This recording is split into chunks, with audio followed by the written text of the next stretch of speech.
back up and take the next step again.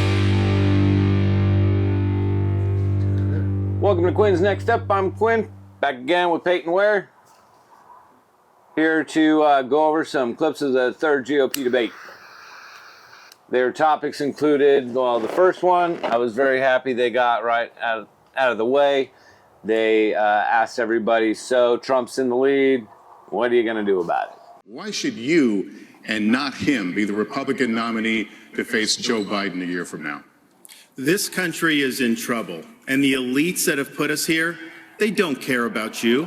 They don't care that you're having to grapple with higher grocery prices or have higher gas prices. They don't care that your family's less secure because of the open border that's allowed drugs and even terrorists to come into this country. Well, I care. I am not going to sit idly by and let this country continue its downward spiral. We need leadership, and we need it now. I'll take the hits, I'll take the arrows, I'll take the slings, because ultimately it's not about me. It's about you. I will fight for you.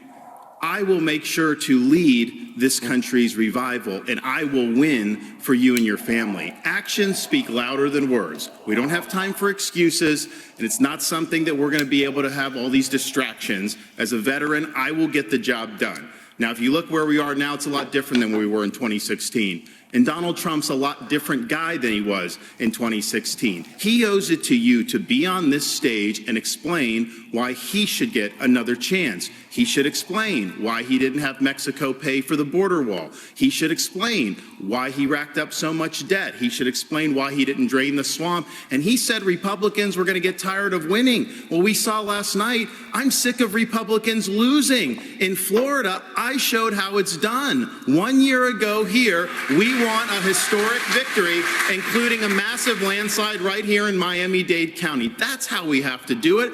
So I promise you this, as the nominee next November, I'll get the job done, and as president, I will deliver your time for is you. up. Let me turn to Ambassador Haley.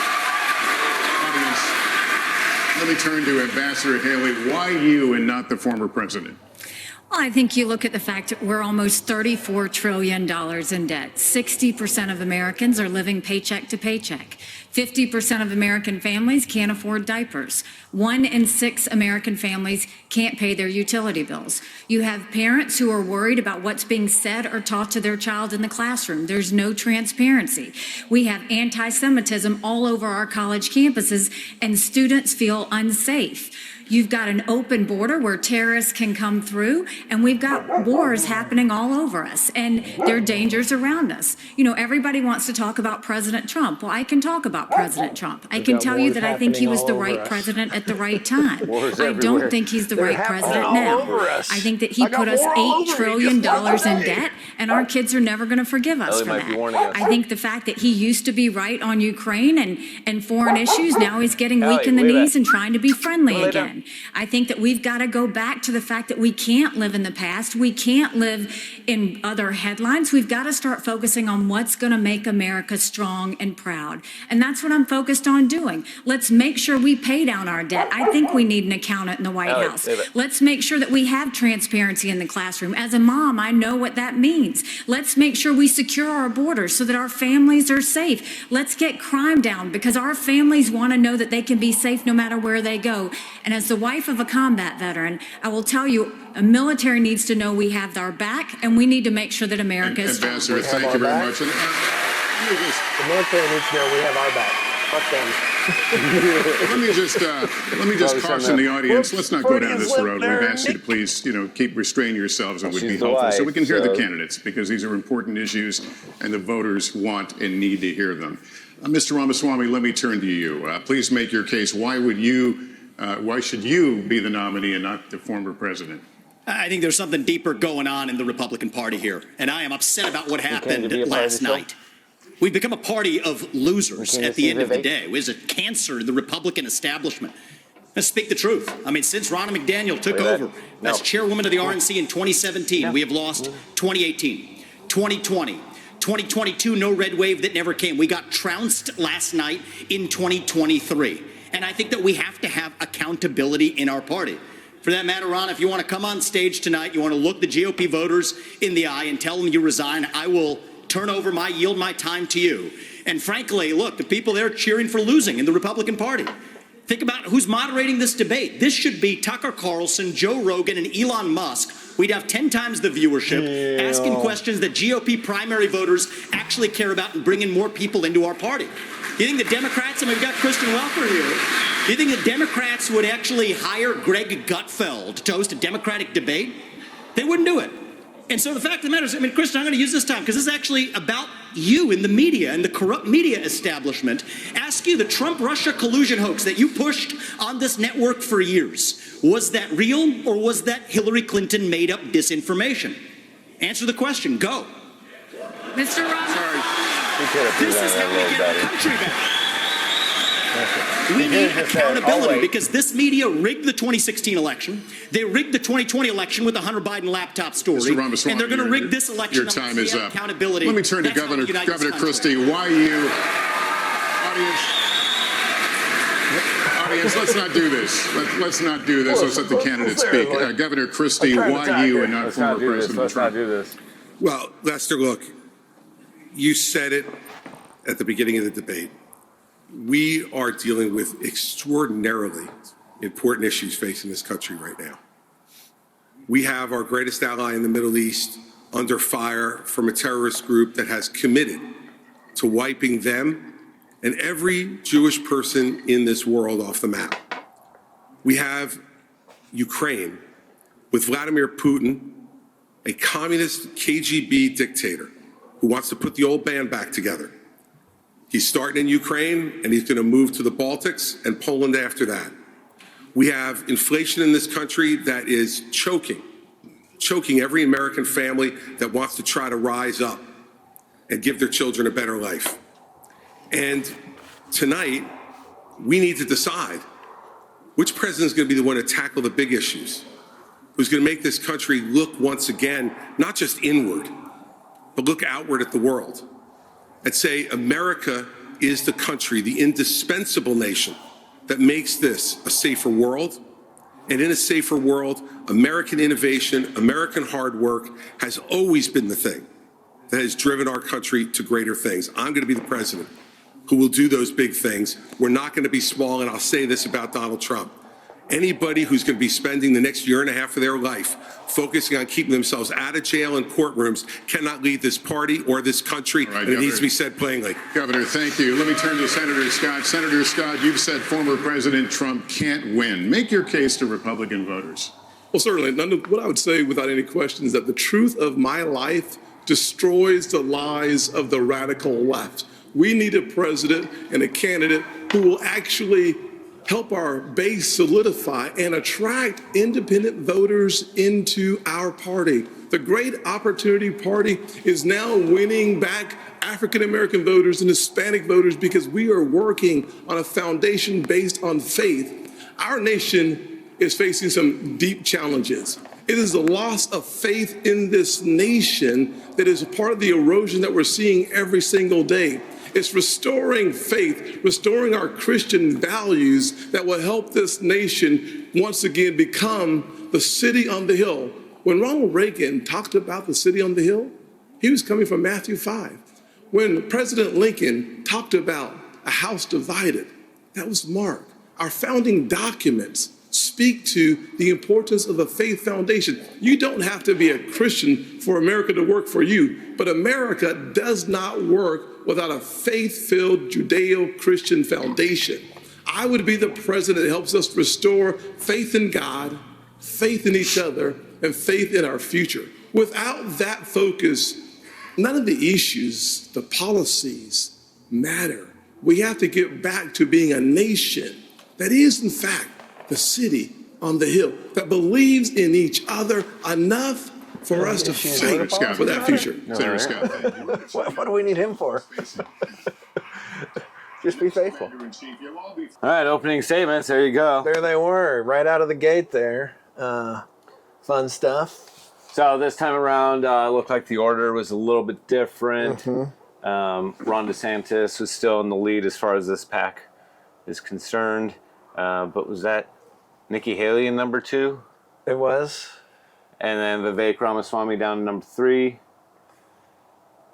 And then you had Tim Scott and Chris Christie pulling up 4 and 5. Yeah, something like that. Okay. Sounds right. There were 5 of them. So I like, personally, the way Vivek turned it on Ron McDaniels. The GOP has lost a lot of elections nationally and state by state these last, 4-6 years, however long she's been in. And I would have preferred Harmeet Dillon have gotten elected earlier this year, but that's not what the people in the party that vote for it decided, so there's that. yeah, it was that was fun. He's making it entertaining. I've been hearing people say, "Oh, he's never going to be president," which you heard a lot of that in 2015, right? But he's making it entertaining and engaging. It doesn't sound like these sound bites,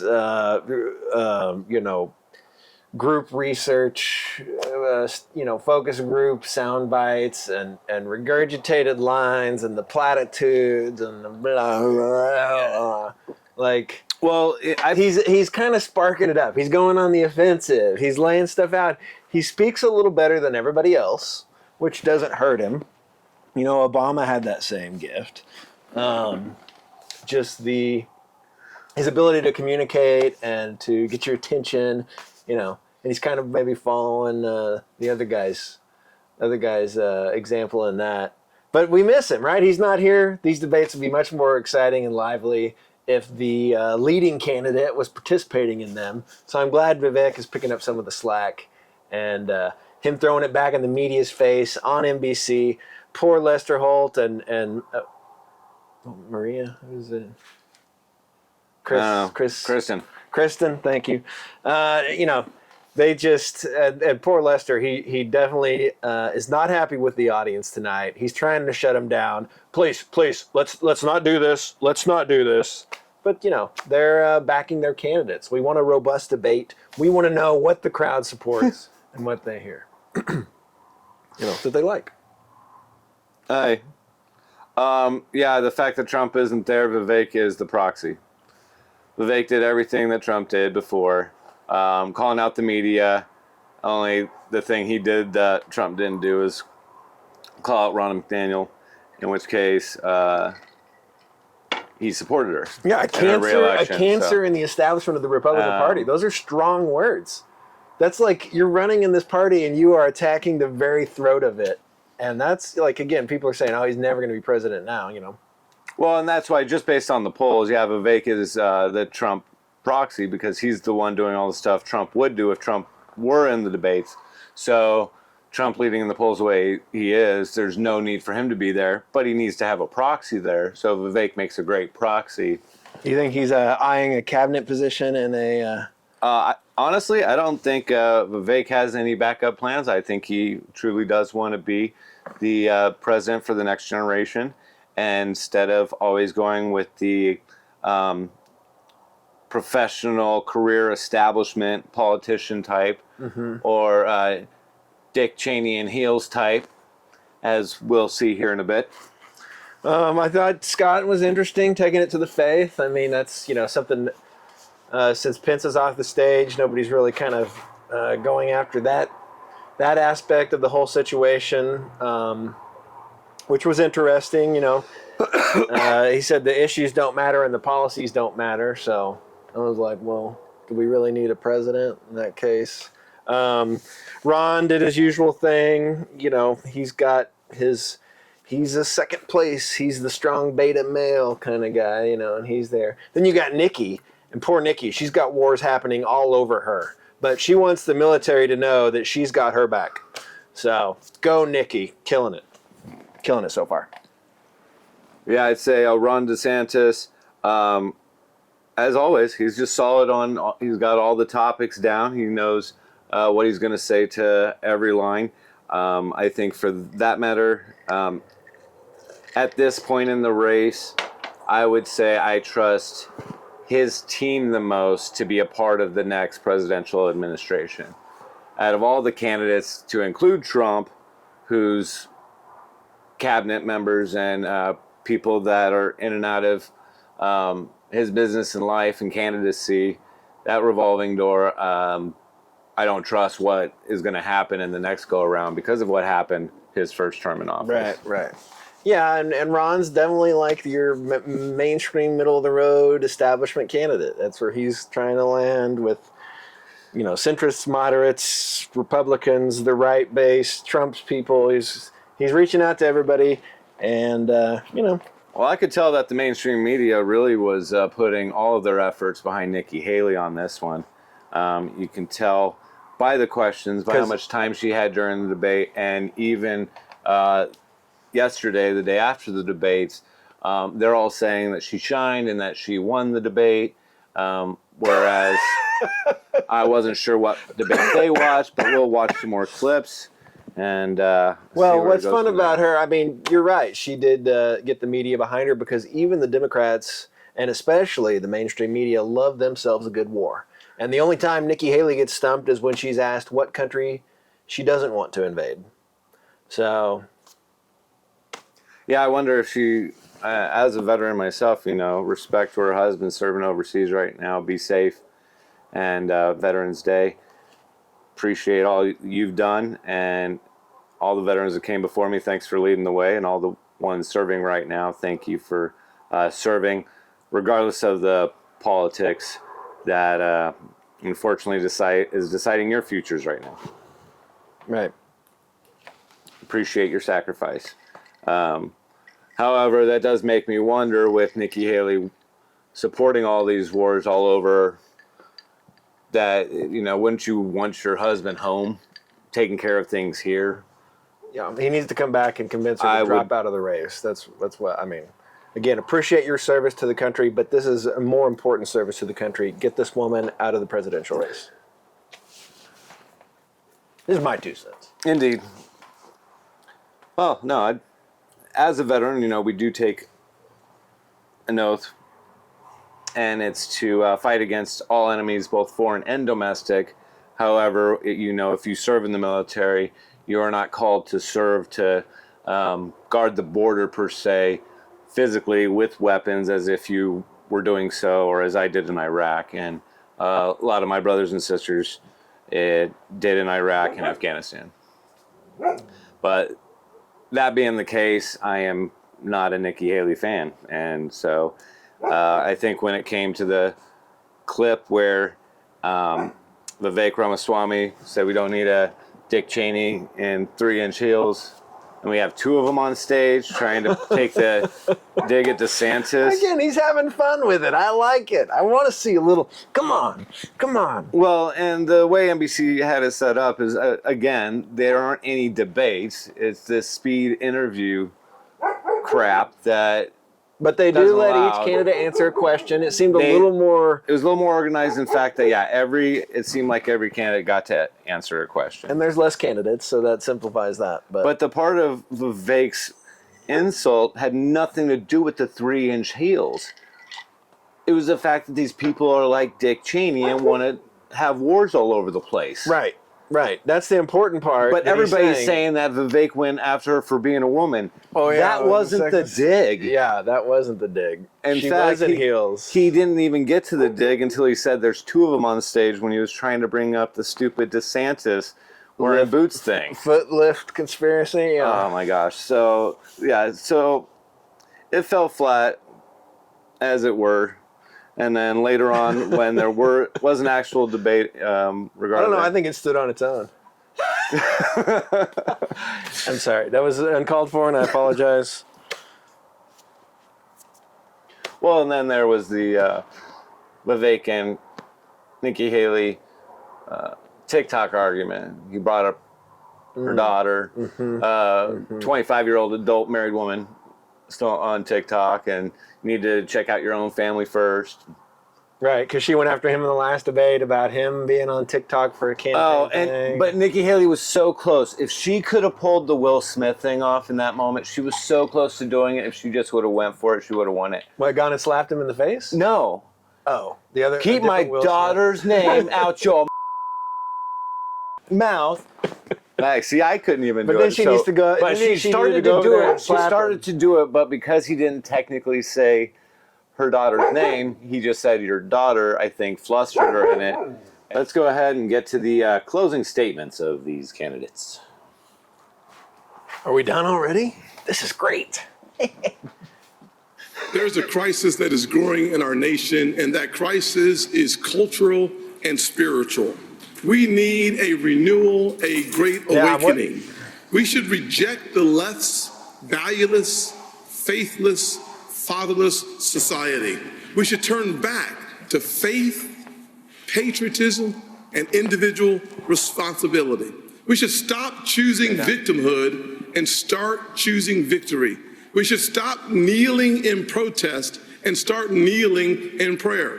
There are basic truths that built this country. If you're able-bodied in America, you work. If you take out a loan, you pay it back. If you commit a violent crime, you go to jail. And if God made you a man, you play sports against men. I do not just want to... Audience, please. I do not just want to win the battle against Joe Biden. I want us together to win the war for our Christian conservative values that changed my life. Senator Scott, thank you. Governor Christie, you have... That's why I'm asking you for your vote. Wrap it up and give them the 15 seconds to close. Thank you for hosting tonight. Listen, it's a gift to be an American. And I'm running for President of the United States because I'm tired. I'm tired of seeing the division. I'm tired of seeing the anger. And I can see in the eyes of Americans their exhaustion. Their exhaustion from the petty, personal politics that have taken over this country over the last number of years. I'm running for president to be a president of consequence, to do the big things, to make sure that America's role in the world stays number one, that we stand up for our friends and allies around the world, and we stand up for what we believe in right here at home. And it's not to eliminate our differences. Our differences has always been our strength as a country, not our weakness. But you can't truly say you love America unless you're ready to open up your heart to every American. I'm going to open up my heart to every American as president, and I will make sure that I return honesty, integrity to the Oval Office. We deserve and should accept nothing less. Governor, thank you very much. Let's go to Mr. Ramaswamy now. Your 1 minute. We've talked a lot about foreign wars tonight, but we're in the middle of a war right here at home. It's a war not between black and white or Democrat and Republican. It's between those of us who believe in our founding ideals and love this country and a fringe minority who hates the United States of America. And I think it's going to take a commander-in-chief to lead us to victory in that war, who first of all knows that we're in a war. Second of all, can't be captured by the special interests along the way. But third is from the next generation, somebody with fresh legs to lead us to victory. I'll shut down the deep state. I'll declare economic independence from China. I'll keep us out of World War III, and then revive national pride in this country. I also want to close with one message to the Democrat Party. End this farce that Joe Biden is going to be your nominee. We know he's not even the president of the United States. He's a puppet for the managerial class. So have the guts to step up and be honest about who you're actually going to put up so we can have an honest debate. Biden should step aside, end his candidacy now, so we can see whether it's Newsom or Michelle Obama or whoever else. Right, just tell us the truth so we can have an honest debate.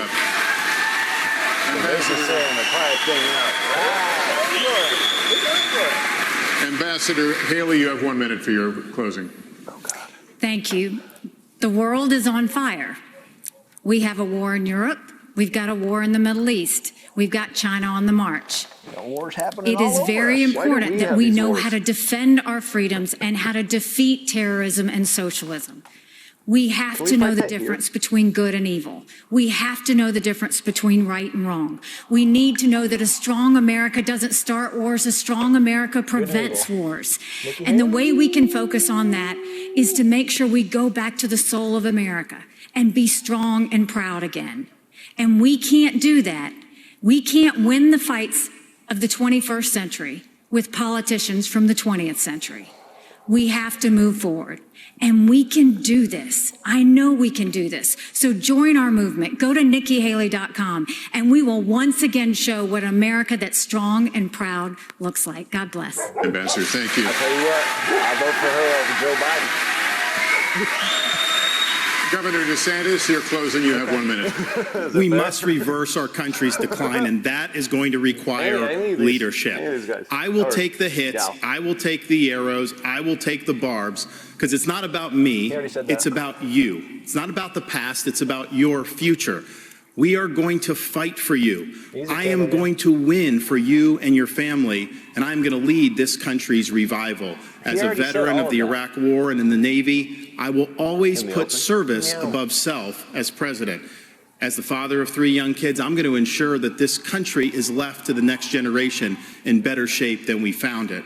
And as the governor of Florida, I delivered on all my promises, and you can trust me to deliver for you as the President of the United States. I am asking for your vote. I'll be a nominee that will be able to win the election. I will be a leader you can be proud of, and as your president, I will not let you down. God bless you. Governor DeSantis, thank you. So how are you enjoying the daylight savings time this week? It's dark. Yeah. You know, I mean, it always takes me about 6 months to adjust. Then we got to set the clocks for it again. Yeah. So, or 6, how many months is it? 6? No. Yeah, definitely getting darker earlier, but that is the time of the year that we're in. I'm originally from Arizona, so I never had to deal with this until I actually joined the military and started moving around the U.S., so it's all fine by me. As they say, the times they are a-changing, and it's getting dark. That it is. So any final thoughts on the closing statements of these candidates? Yeah, I thought, again, Chris Christie is coming across to me as a, maybe a more genuine feeling than some of the others with their more rehearsed lines. I mean, I know his are rehearsed too, but he's kind of appealing to a... he comes across as just, I don't have nothing to lose. Yeah, exactly. That's what it is, I think. That's exactly what it is. He feels like he's got nothing to lose, and so just put it out there. There's something I like about that. Ron, basically I thought he was giving his opening statement again, like maybe he got lost on the page. There were a couple of words changed, but we basically heard the same, which, maybe that's just marketing 101. Say the first thing, repeat the phone number at the end. Like, right. People are dumb generally when it comes to the voting public, so maybe that's what works. Just say the same thing again at the end, and that's what people will remember. They're not going to watch to the end, so hopefully... Well, in the last presidential election, Donald Trump only got around 23% of the vote. Biden just above that, and that's where we're at. Right. So we're only talking about like 45 to 46% of the population that votes. 20% that's 18 years or younger, and the other 35% don't even vote. One thing I've noticed is, listening to Vivek early on in some of his campaign and podcast appearances and stuff like that, is he moved the window, which I love. It's what I like about him. It's kind of reminiscent of Ron Paul. He started talking about this cultural decay, not the culture wars, but a cultural crisis, the need for, that rebirth, that reimagining of who we are, the pride in America. Gotta rise like a phoenix from the ashes. That's right. So now you're hearing Ron DeSantis' revival, and you're hearing about Tim Scott's cultural crisis, which I like. That means they're listening to him. They saw how hot, how many Google searches his words were getting. So they're following suit there, right? They're picking it up. So it's fine. As long as he's interjecting that into the debate, he's president, he's not president, at least he's got them all talking about it. That's why they all started talking about the Federal Reserve or blowback for military intervention. Things that nobody would talk about until Ron Paul got on stage and went toe-to-toe with Giuliani, about 9/11, or talking about the Fed, things you're not allowed to really talk about. So I feel like he's moving the Overton window here, and I appreciate that. Again, his closing statement, what is it he said that... there was one thing. I can't remember. Which one? Vivek. That the fight isn't between Yeah. races or even Republican, Democrats. That's right. That's right. Again, believing in the principles of our founders. It's all good lip service, but I prefer his lip service over the others. And then there was Nikki. And she terrifies me. If I saw her coming, I would cross the street. She just has that look when she's talking about we got to know the difference between good and evil. I really don't know where she comes down. But I'm not optimistic. Yeah, I would say, Chris Christie, straight shooter for the position that he's shooting from. Same with Tim Scott, although Tim Scott seemed really long-winded. So he said a lot of words came out of his mouth, but he didn't say a whole lot. There wasn't a whole lot of substance or a whole lot to grab onto. Definitely the faith-based stuff I could grab onto, but he did tend to drag his points along on run-on sentences. So that kind of disrupted me. Nikki Haley, they call her a war hawk for a reason, and if Vivek is honest in all of what he said as far as her business dealings, whether she was ambassador or on the board of Boeing and everything else, and getting private planes from different companies and nonprofits supporting her campaign, I'm not quite sure who she's beholden to. Oh, yeah. There's no telling. There's no telling. Yeah, how much is it going to cost you to get out of debt? God only knows how much debt her and her family was in, but that's only if what Vivek said was true. Speaking of Vivek, he was a powerhouse. I think he won the whole thing. Mainly because he went after the people that none of the other people went after. Like the fact that the GOP has lost so many races, and that the national GOP is not taking care of the state-by-state GOPs, that we should be targeting more voters, especially that 35% that doesn't vote typically in elections. Plus you have everybody that wasn't 18 the last time around. And so that's where the whole TikTok argument comes in. So whether they're going to argue about TikTok or not, if it's spying software and all these alphabet soup agencies aren't stopping any of that in the in-between times, it's like, okay, if someone shot a missile at us, we'd have an anti-air defense system take out that missile. Well, if they're doing the same thing digitally with an app like TikTok and stealing Americans' data, then we need to have a digital firewall, literally, so that they could not get that information. But I digress. There's also the fact that everybody has the choice. TikTok is doing nothing different than Instagram, Google, Facebook, maybe even Apple in some sense. They're all taking marching orders from certain parts of the government when it comes to the control of information. Come on.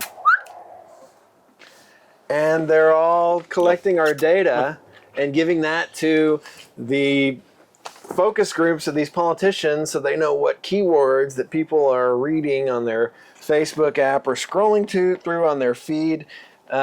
TikTok, it's the bad boy because of China, and that's probably terrible too. And I think it's the algorithm on TikTok, apparently. But it's the same on Instagram. It's the same. The algorithm in China for TikTok is different than the algorithm for TikTok in America. Oh, right. They're promoting mathematics, destroying things here and that there. Over there, but here the promotion is always towards negative. I don't know if that's true. I'm not on TikTok. So we hear that. Don't look for Quinn's next step on TikTok. Not there. As far as that even being a national topic, I'm like, come on. I guess since it deals with China, but I guess that was part of what Vivek was saying, having obvious Democratic actors moderate a Republican debate. I was totally in line with him there. Like, you should have Joe Rogan, who might actually let the candidates debate. Love it. Be the Can moderator. you imagine him talking to the audience instead of Lester Holt? Please please, let's not do this. Can you picture kidding? Joe? Joe would be like, oh, come on, listen to this crowd, listen to this crowd. Okay, you guys shut up so we can fucking listen to them talk. That's what you want. Well, and he would let them go at each other a lot more. Maybe a little bit, but also reining it in. You know, I could see if he does a good job on his show. It's man, it's a crapshoot. Actually, no. Who I'd like to see moderate the debate would be Jordan Peterson. Now that would be interesting. Psycho-op all of them. That would be interesting. Psy-up all of them. Yes, definitely. Yeah, that would be a lot of fun. And so, yeah, Ron DeSantis, like the last two debates, he shows up, he puts out the same lines, and like I said, I trust probably his staff more than anybody else to go into the next administration. And that's one thing that we never get to see in these debates or even in these candidacies is the teams that are putting them forward. It's like, do you trust the teams? Because if you trust the teams, that's going to give you more confidence in the person they're putting forward. Whereas out of these 5 and 6, even including Trump, I would probably trust DeSantis' team to get the job done once in office versus the other candidates at this point, but that could change. Still have a long way until the Iowa caucus. That's very fair. He was a great governor. He's saying the right things. He's kind of the chosen child of the Republican Party for those that are sick and tired of Trump. So definitely, he's not going away. But so you're saying he's the chosen one of the? How do you level that? I'm saying, or what are you saying, or how are you dividing up? I guess the Republican Party. So I would say, based on the polls right now, obviously Trump's got the largest piece of the pie. Now, when I'm looking at NBC or Fox News, or anybody that is a career politician or commentators, they're all putting up Nikki Haley on all the mainstream medias. And that's why I'm thinking that Ron DeSantis, in this sense, yeah, she's both sides of the coin. She's a true uniparty rep. Whereas, through and through. I would say, even based on the polling right now, that Ron DeSantis is that one who is more America first. He would be in the middle of Trump and Nikki Haley, and definitely a more that moderate stance, but more he's not as populist as Trump. Towards the America first. Whereas Trump is going to make more lefty deals than DeSantis will. But he's not going to go all the way to a far-right position either.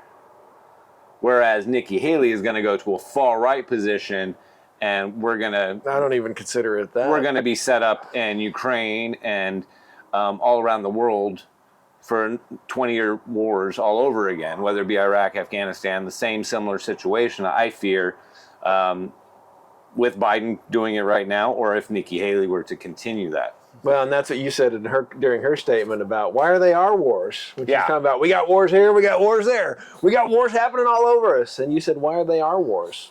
That's a fair question, and I don't think she'd even be capable of addressing that. One thing I will say that our biggest wars are going to be in our large cities, and you see the riots and going on all the time, on news anyway, but I guess you only see what they show you. Sure, there's plenty of nice pockets everywhere. What did you think about Vivek's closing statement to the Democratic Party about Biden being their nominee? Again, he's going for things that nobody's talking about, and I just like that. I like that he makes you think, he makes you react.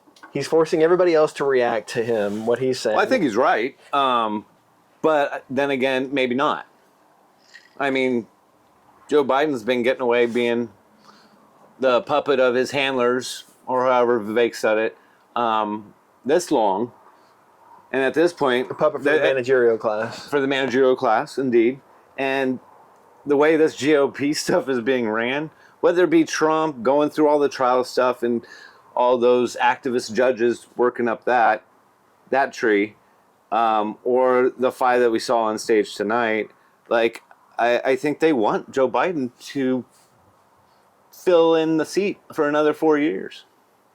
I don't see that in Ronna McDaniel, whatever she's doing with the GOP money and funds, it does not seem to be benefiting the Republican Party across the U.S. Here's my prediction. Predict away. No matter who runs in this election for the major parties, no matter who wins the election for the major parties, I predict that Donald Trump and Joe Biden will neither be president. Okay. We will take a look back at that. They're not going to let it happen. They're not going to let it happen. It would be interesting to see a Newsom DeSantis runoff. This is post-election. We're going to have a Speaker of the House in the presidency. Something like that. Something crazy. Oh. It's going to get crazy. All right. You know what I mean? My thought is maybe Biden falls over, you know. Then we got Kamala in there. Now it's a mess. So what are they going to do with Trump? Trump's going to get elected, but then he's going to mysteriously die.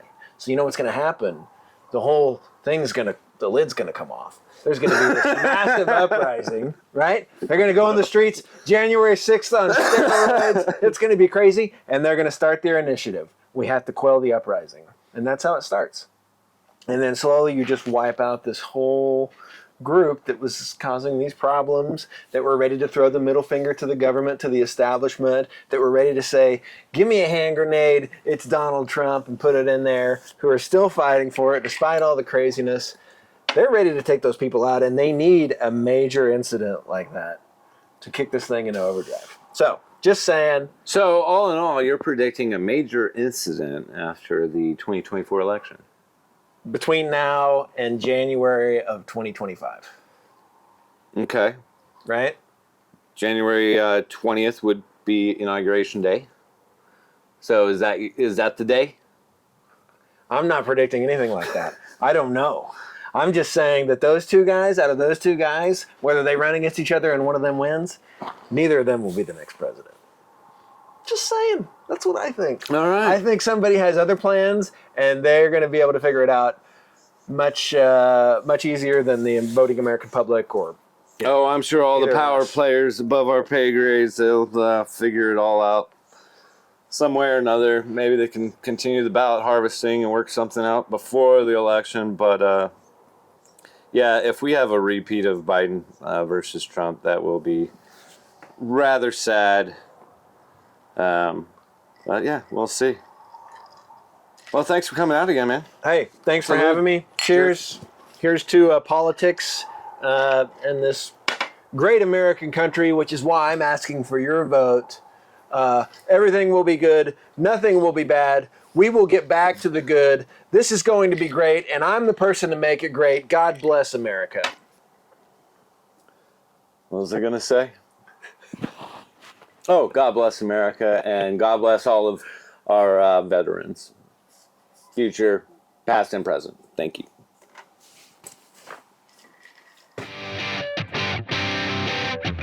Take the next step a little bit closer. Take the next step with Quinn.